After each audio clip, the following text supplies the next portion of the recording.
ঈদ যাত্রাকে নির্বিঘ্ন করতে এরই মধ্যে সব ধরনের প্রস্তুতি নিয়েছে রেলওয়ে কর্তৃপক্ষ। এরই অংশ হিসেবে ঘোষণা করা হয়েছে আগাম টিকিট সংগ্রহের দিন ও তারিখ।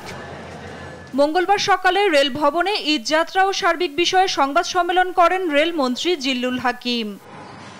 মন্ত্রী বলেন, এবার অগ্রিম ও ফিরতি যাত্রার শতভাগ টিকিট অনলাইনের মাধ্যমে বিক্রি করা হবে।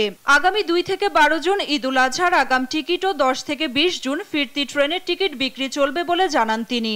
টিকিটটা আমরা 2 তারিখ থেকে আমরা দেওয়া শুরু করব, অগ্রিম টিকিট, এবং ঈদ যাত্রার প্রথম থেকেই মানুষ যাতে বিনা